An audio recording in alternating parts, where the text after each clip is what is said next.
Hello dear welcome welcome welcome Rinaj happy life को आज आमे पढ़िबा केमिति अवचेतन मस्तिष्क माध्यम रे आमे आमर वैवाहिक जीवन को बहुत सुखमय करि परिबा आ आमर जो फैमिली लाइफ रे बा आमर जो पारिवारिक जीवन रे जो समस्या सब अछि केमिति से समस्त समस्या को समाधान करि परिबा आमर एही अवचेतन मस्तिष्क सहाय्य रे आज पढ़िबा अध्याय 4 अध्याय 14 सॉरी आज पढ़िबा अध्याय 14 आमे अध्याय 13 पर्यंत पढ़ी सारी छे। अध्याय 13 होची 174 पृष्ठ पर्यंत आ अध्याय 14 175 रु आरंभ करिबा। अध्याय 14 रो ना हैला अवचेतन मस्तिष्क एवं वैवाहिक जीवनर समस्या गुड़िक वैवाहिक जीवनर समस्या गुड़िक केमिति आमे वैवाहिक जीवनर समस्या को समाधान करिबा। अवचेतन मस्तिष्कर कार्य एवं शक्ति विषय रे अवगत नहेबा वैवाहिक समस्या गुड़िकर कारण अटे। स्वामी स्त्री मध्य कलह को मस्तिष्कर नियम गुड़िक उपयोग करी सठिक उपाय रे दूर करा जाई पारिबो। मिलित भाव रे प्रार्थना करी सेमाने एकाठी सुखरे रही थांती। दिव्य आदर्श गुड़िक उपरे विचार करी जीवनर नियम गुड़िक अध्ययन करी गोटे लक्ष्य एवं योजना उपरे पारस्परिक सहमति एवं व्यक्तिगत स्वाधीनतार आनंद द्वारा सामंजस्यतापूर्ण वैवाहिक जीवन यापन करा जाई पारिबो। विवाह हेउछि मिलित हेबार एक सुंदर अनुभव जेउथिरे दुई जण भिन्न व्यक्ति एक होई जानती। सबुठारु भल हेउछि विवाह पूर्वरु विवाह विच्छेद रोकिबा। कौनसी अति खराब स्थितिर मुकाबिला करिबा पई चेष्टा करिबा भूल नुहे, किंतु प्रथमे चिंता करिबा दरकार जे एते खराब परिस्थिति आसीबा को काहेकि देबा। वैवाहिक समस्या गुड़िकर असल कारण उपरे ध्यान देबा निश्चिंत भाव में भल हेबो। अन्य शब्द रे कहिले समस्यार मूल कारण खोजिबा दरकार। जेमिति कि समस्त पुरुष एवं महिलांकर समस्या होई थाए छाड़पत्र, विवाह विच्छेद, विवाह रद्द एवं अंतहीन कोर्ट मामला इत्यादि।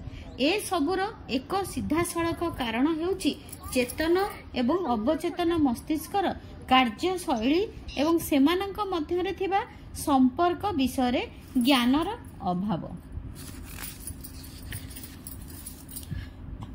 विवाहर अर्थ विवाह वास्तव में सफल हेबा पई एहार आध्यात्मिक आधार रहिबा जरूरी।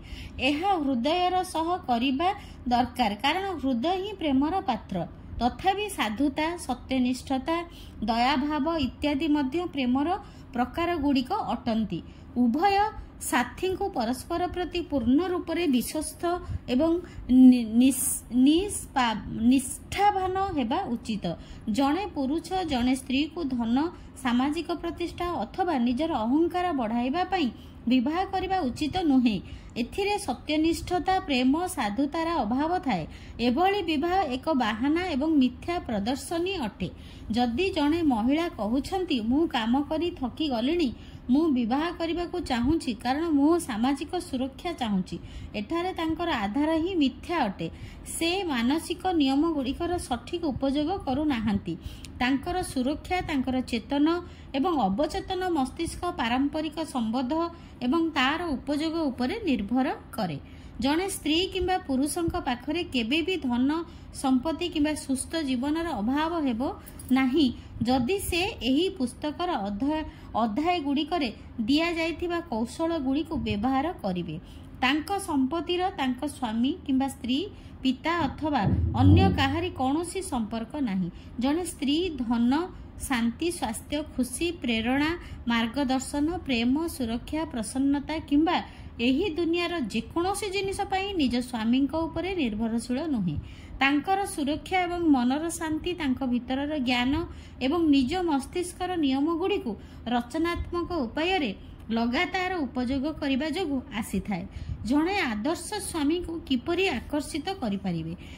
बहिर पूर्व अध्याय गुड़िक जदि आपण पढ़िथिबे आपण जानि सारिथिबे जे अवचेतन मस्तिष्क किपरि काम करे। आपण जानिछंती जे ଯାହା ଆପଣ ଅବଚେତନକୁ କହିଥାନ୍ତି ଆପଣ ତାହା ଅନୁଭବ କରନ୍ତି। ବର୍ତ୍ତମାନ ଆପଣ ନିଜ ଅବଚେତନ ମସ୍ତିଷ୍କକୁ ପ୍ରଭାବିତ କରିବାକୁ ଚେଷ୍ଟା କରନ୍ତୁ। ଆପଣଙ୍କୁ ଯେଉଁଭଳି ଗୁଣ ବୈଶିଷ୍ଟ୍ୟ ଥିବା ସ୍ୱାମୀ ଦରକାର ତାହା ଅବଚେତନକୁ କୁହନ୍ତୁ। ଏଠାରେ ଦିଆଯାଇଥିବା ଟେକ୍ନିକ୍ ବହୁତ ବଢ଼ିଆ। ରାତିରେ ଆରାମରେ ଚେୟାରରେ ଉପରେ ବସନ୍ତୁ, ଆଖି ବନ୍ଦ କରି ଶରୀରକୁ ଆରାମଦାୟକ ଅବସ୍ଥାରେ ରଖନ୍ତୁ, ନିଶ୍ଚିନ୍ତ ହୁଅନ୍ତୁ, ଶାନ୍ତ ଚିତ୍ତରେ ବିନା କୌଣସି ବିଚାରରେ ସବୁକିଛି ଗ୍ରହଣ କରିବା ପାଇଁ ପ୍ରସ୍ତୁତ ରୁହନ୍ତୁ। ନିଜ ଅବଚେତନ ସହ କଥା ହୁଅନ୍ତୁ। ତାଙ୍କୁ କୁହନ୍ତୁ, ମୁଁ ଜଣେ ବ୍ୟକ୍ତିକୁ ମୋ ଅନୁଭବରେ ଆକର୍ଷିତ କରିବା ପାଇଁ ଚାହୁଁଛି ଯିଏକି ସଚ୍ଚୋଟ, ସତ୍ୟନିଷ୍ଠ, ବିଶ୍ୱସ୍ତ, ଶାନ୍ତ ସ୍ୱଭାବର ଏବଂ ସମ୍ପନ୍ନ ହୋଇଥିବେ। ମୁଁ ପସନ୍ଦ କରୁଥିବା ସମସ୍ତ ଗୁଣକୁ ବର୍ତ୍ତମାନ ନିଜ ଅବଚେତନ ମସ୍ତିଷ୍କରେ ସ୍ଥାପିତ କରୁଛି।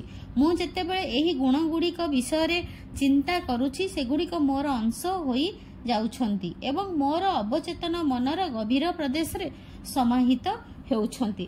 ମୁଁ ଜାଣିଛି ଯେ ଆକର୍ଷଣର ଅନିବାର୍ଯ୍ୟ ନିୟମ ରହିଛି ଏବଂ ମୁଁ ନିଜର ଏବଂ ନିଜ ଅବଚେତନର ବିଶ୍ୱାସ ଅନୁଯାୟୀ ଜଣେ ବ୍ୟକ୍ତିକୁ ନିଜ ଆଡ଼କୁ ଆକର୍ଷିତ କରୁଛି।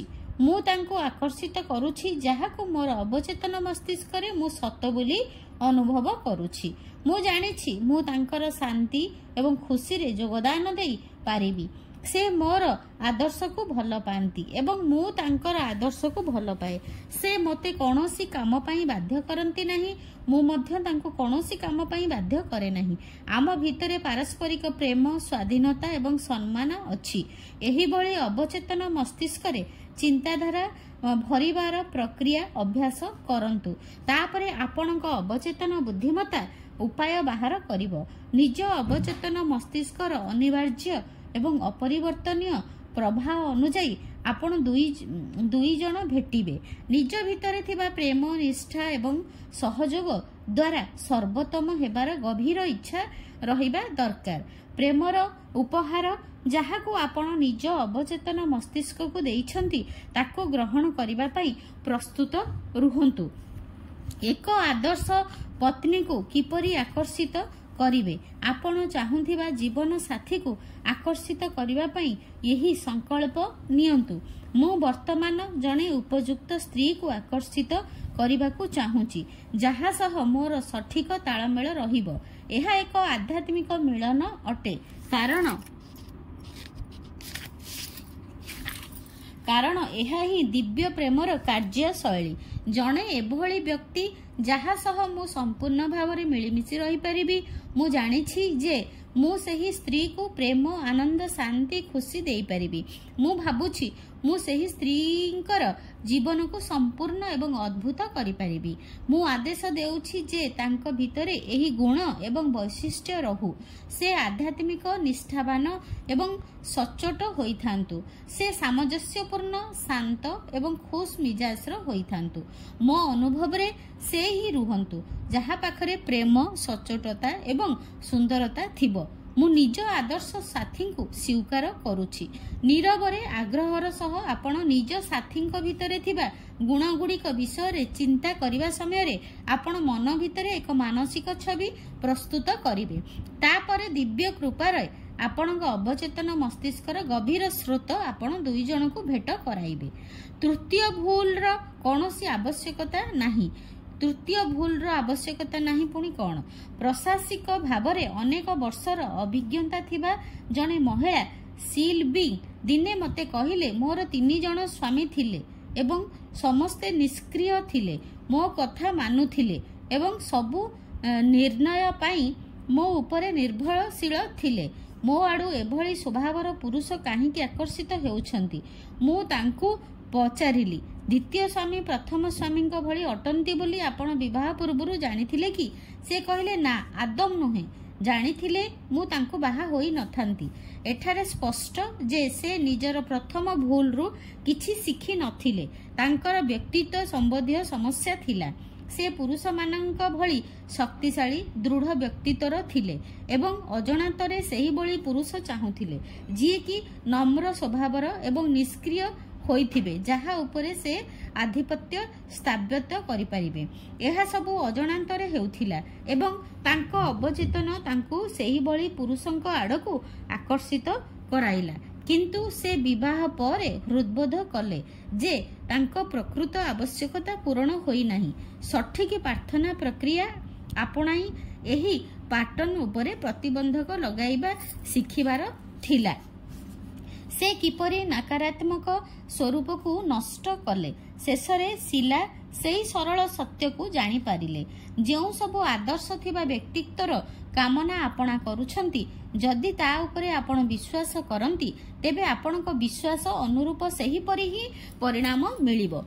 ସେ ପୁରୁଣା ଅବଚେତନ ସ୍ୱରୂପକୁ ଭାଙ୍ଗି ନୂଆ ଆଦର୍ଶ ସାଥୀଙ୍କୁ ନିଜ ଆଡ଼କୁ ଆକର୍ଷିତ କରିବା ପାଇଁ ଏହିଭଳି ବିଶିଷ୍ଟ ପ୍ରାର୍ଥନା କଲେ। ମୁଁ ନିଜ ଚିନ୍ତା ଚେତନାରେ ସେହିଭଳି ପୁରୁଷଙ୍କର ନିର୍ମାଣ କରୁଛି ଯାହାକୁ ମୁଁ ହାର୍ଦ୍ଦିକ ରୂପରେ ଚାହୁଁଛି। ମୁଁ ସେହି ପୁରୁଷଙ୍କୁ ଆକର୍ଷିତ କରିବି ଯିଏ ମଜବୁତ, ଶକ୍ତିଶାଳୀ, ପ୍ରେମପୂର୍ଣ୍ଣ, ସଫଳ, ସଚ୍ଚୋଟ, ବିଶ୍ୱସ୍ତ ଏବଂ ପୌରୁଷବାନ ହୋଇଥିବେ। ସେ ମୋ ସହ ପ୍ରେମରେ ଏବଂ ଖୁସିରେ ସହ ମିଶି ରହିବେ। ମୁଁ ମଧ୍ୟ ତାଙ୍କ କଥା ପାଳନ କରିବି। ମୁଁ ଜାଣିଛି ସେ ମୋତେ ଚାହାନ୍ତି ଏବଂ ମୁଁ ତାଙ୍କୁ ଚାହେଁ। ମୁଁ ସଚ୍ଚୋଟ, ନିଷ୍ଠାବାନ, ପ୍ରେମପୂର୍ଣ୍ଣ ଏବଂ ଦୟାଳୁ ଅଟେ।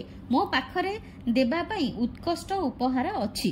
ସେଗୁଡ଼ିକ ହେଲା ଉତ୍ତମ ଭାବନା, ଏକ ଖୁସିରେ ପରିପୂର୍ଣ୍ଣ ମନ ଏବଂ ଏକ ସୁସ୍ଥ ଶରୀର ଅଟେ। ସେ ମଧ୍ୟ ମୋତେ ଏହା ଦେବେ। ଏହା ପାରସ୍ପରିକ ନେଣଦେଣ ଅଟେ। ମୁଁ ଦେଉଛି ଏବଂ ସେ ନେଉଛନ୍ତି।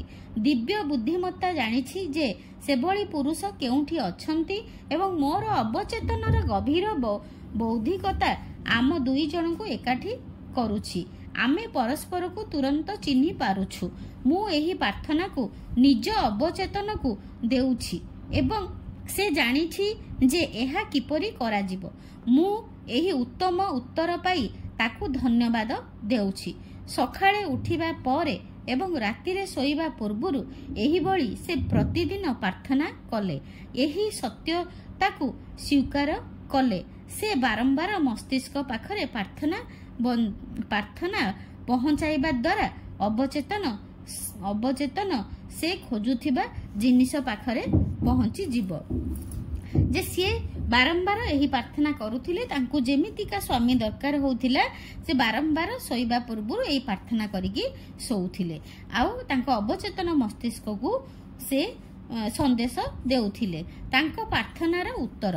କିଛି ମାସ ବିତିଗଲା। ଶିଲା ଅନେକ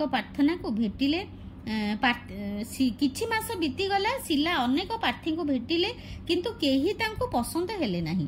ସେ ନିରାଶ ହେବାକୁ ଲାଗିଲେ। ନିଜକୁ ପ୍ରଶ୍ନ କଲେ, ଭାବିଲେ ଯାହା ସେ ଖୋଜୁଛନ୍ତି ସେଥିରେ ବୋଧହୁଏ କିଛି ପରିବର୍ତ୍ତନ କରିବାକୁ ପଡ଼ିବ। ପୁଣି ସେ ଦୃଢ଼ତାର ସହ ମନେ ପକାଇଲେ ଅନନ୍ତ ବୁଦ୍ଧିମତ୍ତା ଏହାକୁ ନିଜସ୍ୱ ଉପାୟରେ ଫଳବତୀ କରିବ। ଚିନ୍ତା କରିବା ଦରକାର ନାହିଁ। ଶେଷରେ ତାଙ୍କୁ ଛାଡ଼ପତ୍ର ମିଳିଲା ଏବଂ ସେ ମାନସିକ ଚିନ୍ତାରୁ ମୁକ୍ତି ପାଇଲେ। ଅଳ୍ପ କିଛି ଦିନ ପରେ ସେ ଏକ ମେଡିକାଲ ଗ୍ରୁପର ଅଫିସରେ ପ୍ରଶାସନିକ ମୁଖ୍ୟ ଭାବରେ ଯୋଗ ଦେଲେ। ଅଫିସର ପ୍ରଥମ ଦିନରେ ଜଣେ ସିନିୟର ଡାକ୍ତର ନିଜର ପରିଚୟ ଦେବା ପାଇଁ ତାଙ୍କ ଅଫିସକୁ ଆସିଲେ। ଶିଲାଙ୍କ ଇଣ୍ଟରଭ୍ୟୁ ସମୟରେ ସେ ସହର ବାହାରକୁ ଯାଇଥିଲେ। ତାଙ୍କୁ ଦେଖିବା ପରେ ଶିଲା ଜାଣିପାରିଲେ ଯେ ସେ ଯାହା ପାଇଁ ପ୍ରାର୍ଥନା କରୁଥିଲେ ତାଙ୍କୁ ପାଇଗଲେ। ଡାକ୍ତର ଜଣକ ମଧ୍ୟ ଏହା ଜାଣିପାରିଲେ ଭଳି ଲାଗୁଥିଲା। ଦୁଇ ଜଣ ପରସ୍ପରଙ୍କୁ ଭେଟିବାର ଗୋଟିଏ ମାସ ମଧ୍ୟ ପୂରି ନଥିଲା, ଡାକ୍ତର ଶିଲାଙ୍କୁ ବିବାହ ପ୍ରସ୍ତାବ ଦେଲେ। ବାହାଘର ପରେ ଉଭୟ ଅତି ସୁଖରେ ରହିଲେ। ଡାକ୍ତର ନିଷ୍କ୍ରିୟ ନଥିଲେ କିମ୍ବା ବହୁତ ନମ୍ର ସ୍ୱଭାବର ମଧ୍ୟ ନଥିଲେ। ସେ ବଳିଷ୍ଠ, ଦୃଢ଼, ଆତ୍ମବିଶ୍ୱାସୀ ଥିଲେ। ନିଜ ନିଷ୍ପତ୍ତି ପାଇଁ କାହା ଉପରେ ନିର୍ଭର କରୁନଥିଲେ। କାର୍ଯ୍ୟକ୍ଷେତ୍ରରେ ତାଙ୍କର ସୁନାମ ଥିଲା। କଲେଜରେ ସେ ଜଣେ ଭଲ ଆଥଲେଟ୍ ଥିଲେ। ଏହା ସହ ସେ ଆଧ୍ୟାତ୍ମବାଦରେ ମଧ୍ୟ ବିଶ୍ୱାସ କରୁଥିଲେ। ଶିଲା ଯାହା ଚାହୁଁଥିଲେ ତାହା ପାଇଗଲେ, କାରଣ ସେ ପୂର୍ଣ୍ଣ ରୂପରେ ସନ୍ତୁଷ୍ଟ ନ ହେବା ପର୍ଯ୍ୟନ୍ତ ମାନସିକ ରୂପରେ ତାହା ସ୍ୱୀକାର କରି ସାରିଥିଲେ। ଅନ୍ୟ ଶବ୍ଦରେ କହିଲେ, ସେ ନିଜ ବିଚାର ସହ ମାନସିକ ଏବଂ ଭାବନାତ୍ମକ ରୂପରେ ଯୋଡ଼ି ହୋଇ ଯାଇଥିଲେ। ମୋର ଛାଡ଼ପତ୍ର ନେବା ଦରକାର କି? ଛାଡ଼ପତ୍ର ଏକ ବ୍ୟକ୍ତିଗତ ସମସ୍ୟା। ଏହାକୁ ସାଧାରଣତଃ କୁହାଯାଇପାରିବ ନାହିଁ। କିଛି ମାମଲାରେ ବିବାହ ହିଁ ହେବା ଉଚିତ ନୁହେଁ। अन्य किछि क्षेत्र छाड़पत्र एक समाधान नुहे। छाड़पत्र जनक पई ठीक हेले अन्य जनक पई भूल निष्पत्ति होइथाय। छाड़पत्र नैथिबा व्यक्ति मिथ्या आधार रे वैवाहिक जीवन बिताउथिबा लोकमानक अपेक्षा अधिक सचोट एवं सत्यनिष्ठ होई पारंती।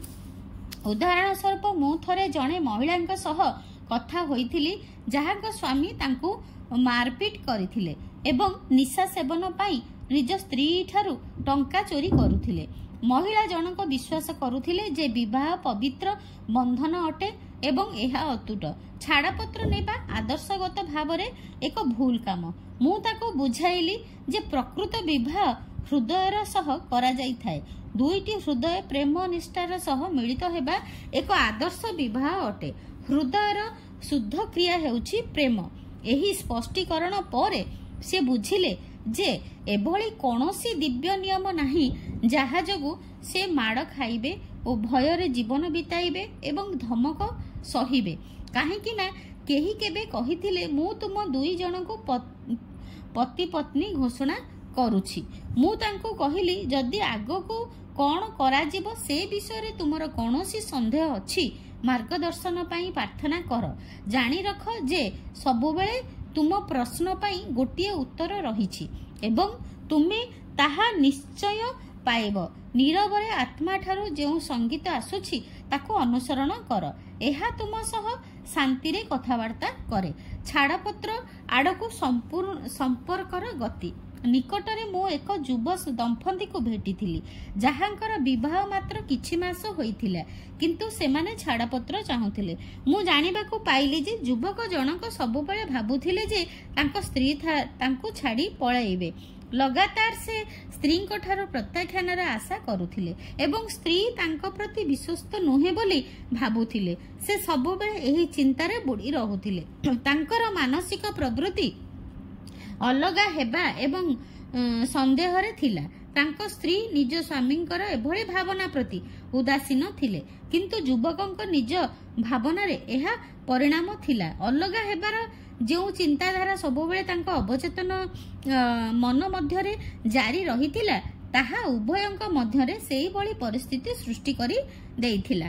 क्रिया प्रतिक्रिया किंबा कारण एवं प्रभावर एक नियम रहिछि। विचार हेउछि क्रिया एवं अवचेतनर उत्तर हेउछि प्रतिक्रिया। तांको स्त्री घर छाड़ी चली गले एवं छाड़पत्र पाई आवेदन कले। स्त्री जहा कहिबे करिबे बोली युवक भय करुथिले एवं विश्वास करुथिले ताहा ही हेला। छाड़पत्र प्रथमे मनरे आरंभ होइथिला। छाड़पत्र सर्वप्रथमे मनरे आरंभ होइथाय। आईनगत प्रक्रिया तापरे हुए। उपरोक्त युव दंपति मध्यरे भय घृणा संदेह एवं क्रोध भरी रहिथिला। एभली प्रवृत्ति संपूर्ण व्यक्तित्व को दुर्बल क्लांत करिदेबा भली होइथाय। सेमाने शिखिले जे घृणा अलगा करे एवं प्रेम एकाठी रखे। सेमाने हृदबोध करिबा आरंभ कले जे निज मन सह सेमाने कौन करी आसुथिले। दुई जनक मध्यरु काहारी मानसिक क्रिया नियमर ज्ञान नथिला एवं निज मस्तिष्कर उपयोग सेमाने भूल उपारे करुथिले। एथिपाई व्यक्तिगत जीवन रे विशृंखला देखा देउथिला। मो परामर्श उभय पुणी थरे एकाठी रहिबा आरंभ कले एवं प्रार्थना उपचार विधि मिलित भावरे प्रयोग कले। उभय परस्पर को प्रेम शांति एवं सद्भावना देबा आरंभ कले। जणे अन्य जनकू सामंजस्यता स्वास्थ्य शांति एवं प्रेम देबार अभ्यास कले। राति रे धार्मिक उपदेश पाळी करी पढ़िले। सेमानक दाम्पत्य जीवन दिनकु दिन अधिक सुखमय होई चालिछि। कथा सुनाउथिबा स्त्री। अनेक समय स्त्री लोक माने नाना कथा सुनाई थांती। सेमानक प्रति केही ध्यान न देबा तार कारण होई पारे। सेमानकर मध्य स्नेह प्रेम पाइबार इच्छा थाए। निज स्त्री प्रति ध्यान दियंतु तांकर प्रशंसा करंतु। प्रशंसा करिबा द्वारा से खुशी हुअंती। निज काम सबु आहुरी भल भावरे करिबा पई चेष्टा करंती।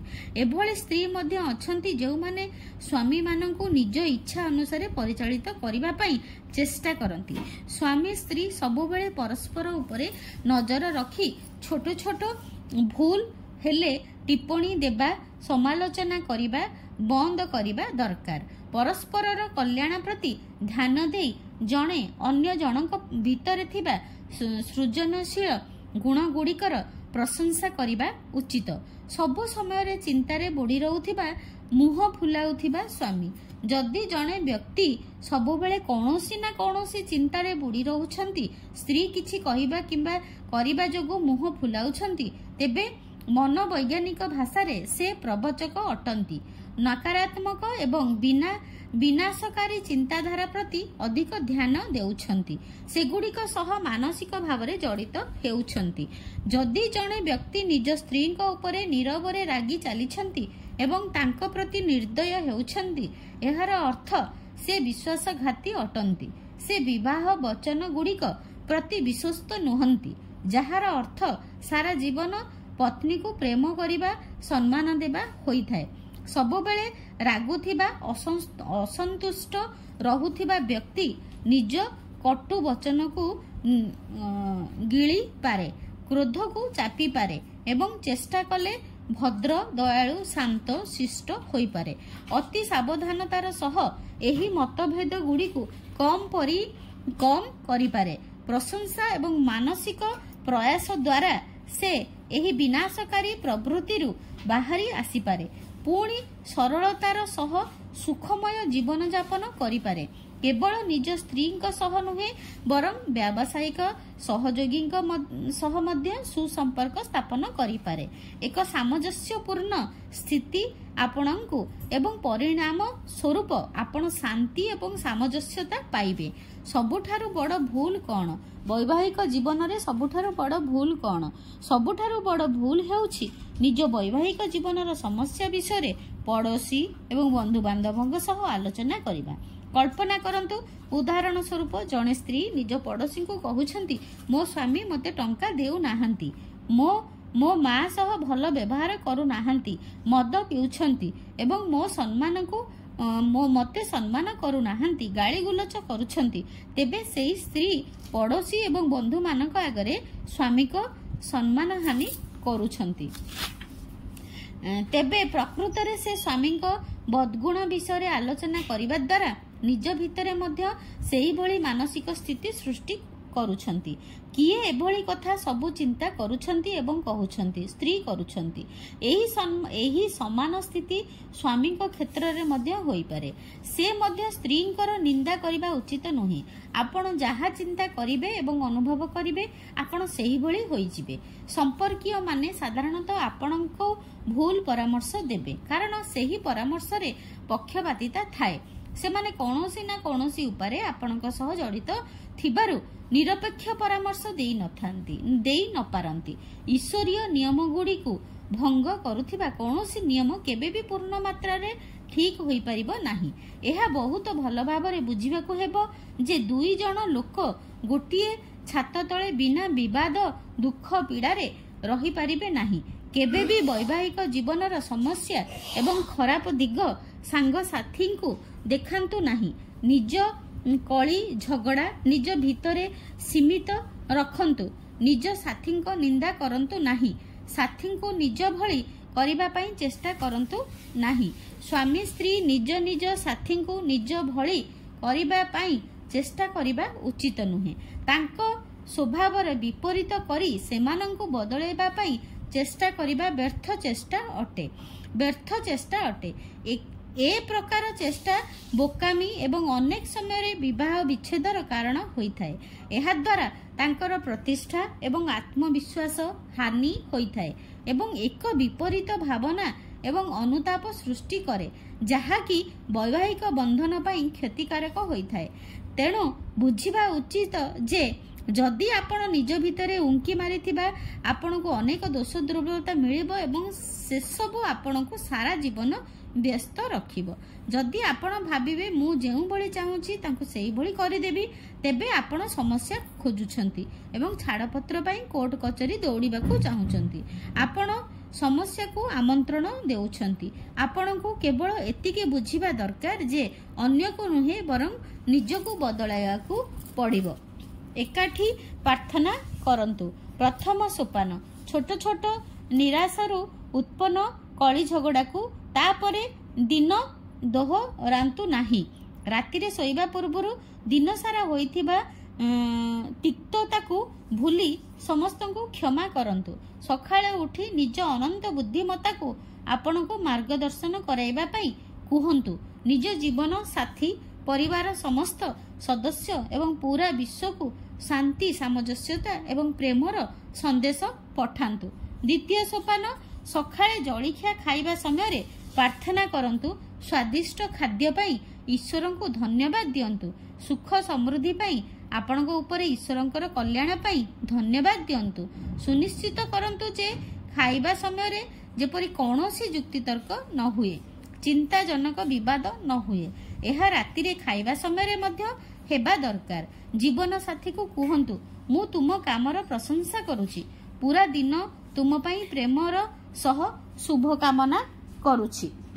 तृतीय सोपान प्रतिदिन राति रे स्वामी एवं स्त्री पाଳି करी प्रार्थना करिबा उचित। निज वैवाहिक जीवन साथी को बेखातिरी करिबा उचित नुहे। प्रेम प्रदर्शन सह प्रशंसा करिबा उचित। निंदा करिबा, नीचा देखाइबा एवं वाद विवाद सृष्टि करिबा ठारू प्रशंसा करिबा एवं सद्भावना दर्शाइबा भल हेब। शांतिपूर्ण घर एवं सुखमय वैवाहिक जीवन बिताइबा पई परस्पर प्रति प्रेम, सुंदरता, सौंदर्यपूर्ण भावना जरूरी। ईश्वरंक ऊपर विश्वास रखंतु एवं सबु भल जिनिस गुड़िक निजर आधार करी सोइबा पूर्वरु 23, 27 एवं 91 सम हिब्रूर 11 एवं कोरिन्थियमर 13 अध्याय एवं बाइबेल अन्य महान लेखनी गुड़ी को पढ़ंतु। आपण एही सत्यर अभ्यास करिवे। आपणक विवाह आगामी दिन रे आशीर्वाद पूर्ण हेब। निज कार्यर समीक्षा करंतु। एई जो अध्यायटी आमे पढ़िले तार पूर्ण समीक्षा बा तार सारांश मु पढ़ुची। मानसिक एवं आध्यात्मिक नियम गुड़िक न जानिबा जोगु वैवाहिक जीवन रे दुखर बादल घोटी आसे। एकाठी वैज्ञानिक उपर प्रार्थना कले आपण माने मिलीमिशी रही पारिबे। विवाह पूर्व ही छाड़पत्र को रोका जाई पारिबो। जदि आपण सठिक उपाय प्रार्थना करिबा शिखिबे, आपण उपयुक्त जीवन साथी को निज आड़ को आकर्षित करि पारिबे। विवाह पुरुष एवं नारीर मिलन अटे, जहा प्रेम रे बांधी होई रही थाए। सेमानक हृदय रे एका भली स्पंदन होई थाए एवं सेमानक आगको ईश्वरक आड़ को अग्रसर होई थांती। जेउ सब गुण आपण निज साथी मध्य देखा चाहूचंती सेगुड़िक उपरे ध्यान केन्द्रित करी आपण उपयुक्त साथी को निज आड़ को आकर्षित करि पारिबे। सेतेबेले ही आपणक अवचेतन मस्तिष्क आपण दुई जन को दिव्य कृपारे भेट कराइबे। आपण रागिले जीवन साथी को निंदा कले, असंतुष्ट रहिले मानसिक रूप से आपणकर छाड़पत्र हो जाई थाए। आपण निज मन रे मानसिक रूप से भूल मानुछंती। विवाह समय प्रतिश्रुति को मने पकांतु, सेगुड़िक कार्यकारी करंतु। दुई जीवन साथी परस्पर प्रति प्रेम, शांति एवं सद्भावना रक्षा करंतु। आपणक अवचेतन एही तरंग गुड़िक नेब। एहार परिणाम पारस्परिक विश्वास, स्नेह एवं आदर हेब। जदि आपण जीवन साथी को प्रेम करुछंती, एभली किछि करंतु नाही जेउथिरे प्रेम नथिबो। कठोर शब्द कुहंतु नाही, खराब व्यवहार करंतु नाही। एहाकू ही कुहा जाए प्रेम, एहाकू कुहा जाए नाही प्रेम। वैवाहिक जीवनर समस्या विषय सबुबेले जणे विशेषज्ञ सह आलोचना करंतु, संपर्कीय किंबा सांग साथी मानक सह नुहे। बढ़ई पाखकू आपण दांत उपाड़िबा पई बढ़ई पाखकू आपण दांत उपाड़िया पई जाहांती नाही। बढ़ई पाखकू आपण दांत उपाड़िया पई जाहांती नाही। सेही भली संपर्कीय किंबा सांगसाथी मानकू वैवाहिक जीवनर समस्या जणाइले स्थिति खराब हुए बरं सुधरे नाही। जीवन साथी को बदलाइबा पई चेष्टा करंतु नाही। एभली प्रयास करिबा बोकामी हेब। एहा द्वारा स्वाभिमान एवं आत्मसम्मान हानि हेले परिवार रे तिक्तता बढ़िबार आशंका रहिछि। एकाठी मिसी प्रार्थना करंतु, ईश्वर को धन्यवाद दियंतु, सबु बेले एकाठी रहिबे। Thank you so much. वैवाहिक जीवन विषय रे आज आमे पढ़िले अध्याय 14 रे। एथिरु आमे पढ़िले कोन आमे जानिले ना विवाह पूर्वरु आमे प्रार्थना करिबा जे आम अवचेतन मस्तिष्क को जनइबा जे आमर केउं भली आमर स्त्री दरकार आ केउं भली आमर स्वामी दरकार आउ आम भितर केमिति सुसंपर्क रहिबो ताहा आमे अवचेतन मस्तिष्क को जनइबा प्रार्थना माध्यम रे। आमे जदि सबुदिने सोइबा पूर्वरु किंबा आमे जदि प्रत्येक दिन सकाळे बा सोइबा पूर्वरु प्रार्थना करिकि सोइबा आ आम परमात्मा को बा आम अवचेतन मस्तिष्क को अनंत बुद्धिमत्ता को जणै कि सोइबा आम परिवार रे सुख समृद्धि शांति भरी रहिबो। Thank you so much. God bless you, God bless you, God bless you. आज पढ़िले अध्याय 14 अवचेतन मस्तिष्क साहाय्य रे आम परिवार भितरे केमिति सुख शांति रहिबो।